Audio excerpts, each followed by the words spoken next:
Yan ang kurma namin, guys. Ay, bagay. Yan ang kurma, guys. Yan.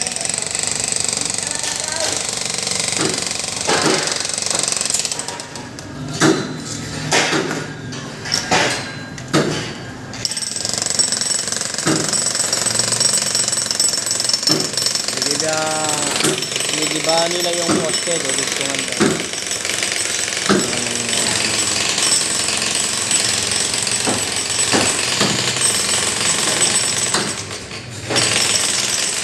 Kakabit ng pinto.